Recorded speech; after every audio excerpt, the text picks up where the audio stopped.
Assalamualaikum warahmatullahi wabarakatuh. Izin memperkenalkan diri, Taruna Tek 1 Politeknik Jurusan Ilmu Pemasyarakatan. Nama Rai Ramadan, STB 5516, Prodi Manajemen Pemasyarakatan kelas A. Izin Bapak, izin menerangkan materi statistik dari bab 1 hingga bab 6 Bapak. Izin Bapak.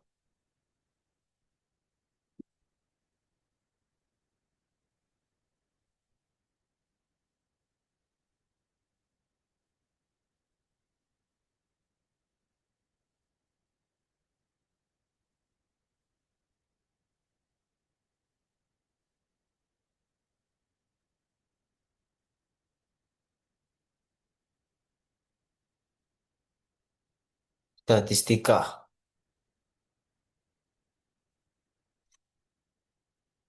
yaitu materi statistika yang pertama, bab 1 mengenal statistika, dan bab kedua pengumpulan dan penyajian data. Bab 3, ukuran pemusatan data. Bab 4, ukuran letak data. Bab kelima, ukuran penyebaran data. Dan bab 6, populasi dan sampling.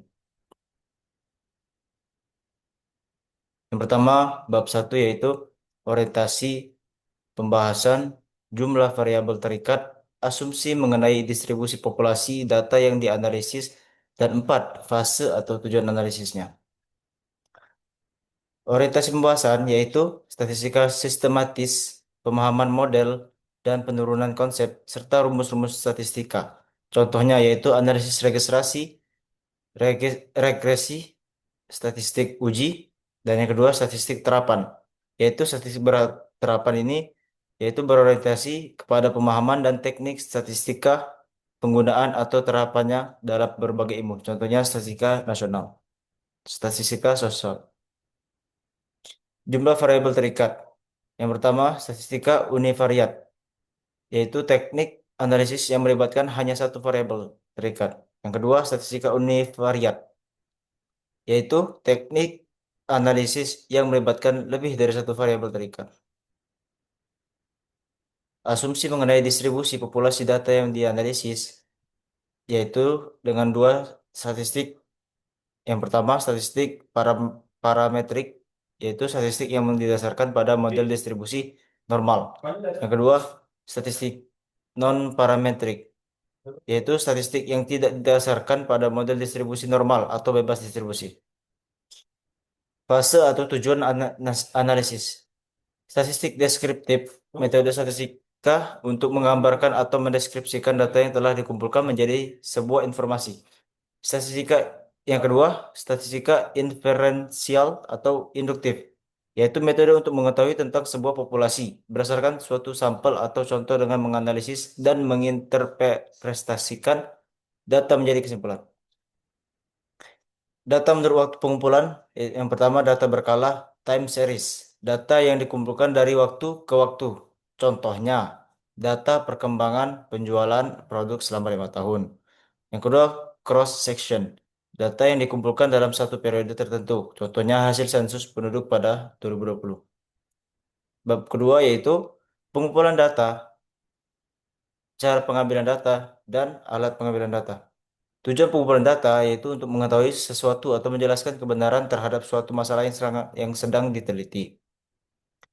Cara mengumpulkan data yaitu seperti tabel yang ada di depan layar ini, yaitu yang pertama instrumen dan di bawahnya ada dua, yaitu tes dan non-tes. Di bagian tes dan non-tes ada dua bagian, yaitu subbagian tes kemampuan, tes hasil belajar, dan non-tes, yaitu angket, wawancara, dan observasi. Cara pengambilan data yaitu dengan sensus, cara pengumpulan data apabila seluruh elemen populasi diselidiki satu persatu. Sampling, cara pengumpulan data apabila yang diselidiki adalah elemen sampel dari suatu populasi. Dan bab ketiga yaitu kita membahas median, dan dua modus, dan tiga mean. Median, median itu adalah nilai tengah. Rumus untuk mencari median yaitu n per 2. Lalu eh, dengan nilai median dengan rumus keterangan yang di bawah yaitu dengan TB yaitu dengan tepi batas bawah kelas median, dan S letak median atau min frekuensi kumulatif sebelum kelas median, dan FMD frekuensi kelas median, dan I interval. Penyelesaian soal median yaitu dengan contoh yang di atas yang telah saya kerjakan, yaitu dengan contoh di depan, yaitu ada kelas 1 hingga 7 dan intervalnya 41, 49. Dan itu di antara 41 sampai 49 itu adalah 8 poin eh, jaraknya. Dan frekuensinya 3, 9, 16, 14, 8, 9, dan 1. Dan diketahui median mediannya nilai tengahnya itu ialah tengah eh, tepi batas tambah S per FMD dan X1. Dan jawabannya yaitu N. N itu adalah jumlah dari 95 ditambah 130 sampai dengan 103. Dan 3 S, S merupakan eh, nilai frekuensi yang ditambahkan keseluruhan, yaitu dengan 3 tambah 9 tambah 16 tambah 14 tambah 8 tambah 9 tambah 6. Dan hasilnya 60. Dengan rumus per 2. Jadi dibagi hingga hasilnya 30. Dan lanjut ke bawahnya yaitu I. Jarak hitungan yaitu 49 sampai dikurang 41 yaitu sama dengan 8. Sama dan 58 dikurang 50 sama dengan 8. Ini adalah interval. Dan tepi batas dari median yaitu yang mendekati 30. Yang mana itu yang ada di kelas 3 yaitu frekuensi 16 dengan nilai 67,5. Tepi batas dari FK, FK itu ialah dengan cara kita mencari FK yaitu dengan 3 tambah 3, frekuensi 3, terus 3 tambah 9 dengan 12, 12 tambah 16, 28, 28 tambah 14, 42, 42 tambah 8, 50, 50 tambah 9, 59, dan 59 tambah 1, hasilnya 60. Dan dengan hasil 60, 67,5. Sedangkan S tepi batas dari frekuensi kumulatif atau sebelum kelas median, yaitu 30 kurang 28 sama dengan 20. Dari mana 30 ini dapat? 30 ini dapat dari hasil 60 bagi 2. Dan dikurang 28 sama dengan nilai kumulatifnya 28. Dan FMD frekuensi median yaitu 14. Dan lanjut ke modus. Modus ini ada tertera di sebelah. Modus yaitu dengan ini rumus pada dasarnya eh, rumusnya sama dan frekuensinya sama. Langkah pertama yaitu mencari frekuensi terbesar yaitu kelas ketiga dengan frekuensi 16. Dan ini penyelesaiannya. Sama seperti tadi yang di sebelahnya. Ini jawaban untuk modus dan mean. Dan ini jawabannya eh, dan yang diminta itu adalah D1 dan D2. D1 yaitu selisih kelas modus. Dan kelas sebelumnya yaitu 16 per 14 yaitu ini 16 per 14 sama dengan 2. I adalah selisih setiap interval soal contoh. 49 dikurang 41 yaitu 8 per atau 58 kurang 50 sama dengan 8. Tapi batas yaitu 58,5 karena 59 dikurang 0,5 sama dengan 58,5 karena itu sudah aturannya. Dan jawabannya adalah modus 58,5 tambah 7 per 7 tambah 2 kali 8 sama dengan 58,5 tambah 7,7 per 9 kali 8 dan hasilnya 58,5 tambah 48 per 9 sama dengan 58,5 dan 6, dan tambah 6,22 hasilnya 64,72. Mean. MEAN yaitu rumusnya MEAN grup data rata-rata yang sudah dikelompokkan. Keterangan yaitu rata-rata hitung berkelompok frekuensi masing-masing kelas, nilai tengah masing-masing kelas, jumlah total pengamatan banyaknya data. Penyelesaian soal untuk MEAN yaitu ini, sama seperti yang tadi. Lanjut bab 4 yaitu kuartil, desil, dan persentil. Dan ini rumus untuk mencari kuartil. Dan ini berlaku juga untuk kuartil, persentil, dan desil. Penyelesaian soal kuartil. Kita lihat di sini intervalnya 20 sampai 29, 30 sampai 39, dan seterusnya sampai 80 sampai 89. Dan frekuensinya 3, 6, 12, 15, 12, 9, dan 3. Nilai frekuensi kumulatifnya yaitu 3 tambah 6, 9, 9 tambah 12, 21, 36 tambah 15, dan seterusnya. Dan yang diminta di sini adalah Q1, Q2, dan Q3. Q1 yaitu dengan Q kali N per 4. Q1 sama dengan 1 kali 60 per 4 sama dengan 15. Yaitu 60 bagi 4 sama dengan 15. 1 kali 15, 15. Dan Q2 itu sesuai dengan Q1, Q2 yaitu 2. Kalau Q2, 2 kali 60. Kalau Q1, 1. 60 sama dengan 30. Q3 misalnya 45. N didapat dari ini nilai terbesarnya. Q plus tepi batas plus 5 per 4, 5 per FQ kali XI. Dan Q1 sama dengan 39,5 karena Q1 39,5 karena di sini dikurangin 0,5. 15 dikurang 9 per 12 kali 10 sama dengan 39,5 plus 6 per 12 kali 10 sama dengan 44,5. Yaitu dengan 6 bagi 12 sama dengan 2. 2 bagi 10 sama dengan 5. 5 tambah 39 jadi 44,5. Dan Q2 dan Q3 berlaku seperti itu juga. Lanjut ke desil. Terus rumus desil itu seperti ini.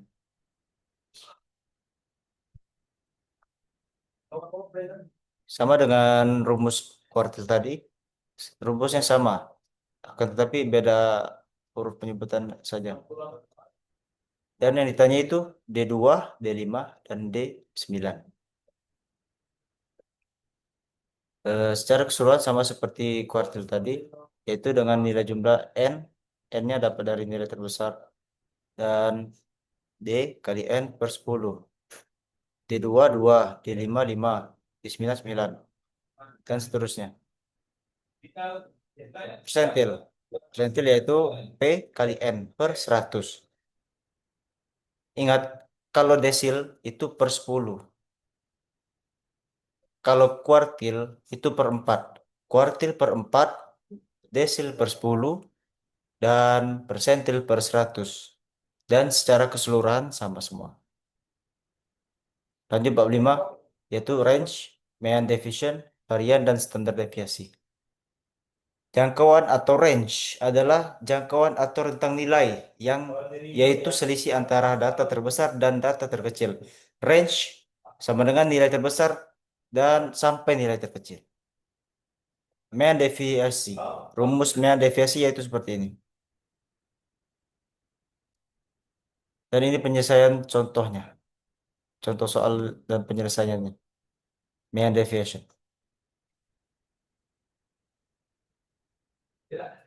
Ini 164 dan sampai 167 ini frekuensinya.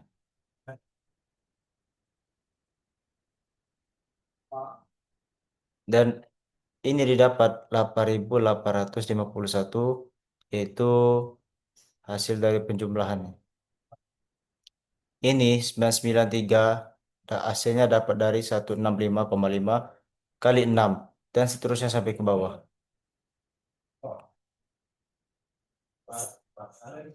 Lanjut ke variance. Variance variance interval fxi f dikali xi dalam kurung x1 minus x dan seterusnya. Dan ditanya yaitu variance. S2 kita tulis rumusnya seperti ini dan jawabannya yaitu 177,02. Lanjut ke standar deviasi. Rumus standar deviasi yaitu Sx sama dengan ada eh, dalam kurung bagi yaitu simbol dan xi dikurang x tutup kurung kuadrat per n dikurang satu. Dan penyelesaian soal standar deviasi yaitu nilainya 80, 75, 77 dan seterusnya. Dan ini dapat hasilnya ini yaitu penjumlahan dari semua ini. Dan ini 80 dikurang 3, 73,14, 75,73. Ini adalah hasilnya.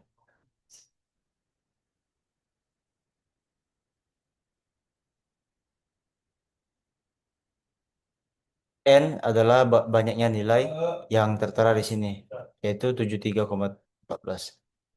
Dan ditanya standar deviasi sama dengan S kuadrat sama dengan E dalam kurung X dikurang X tutup kurung kuadrat per N kurang satu sama dengan 454,86 per 7 kurang satu yaitu ini 454,86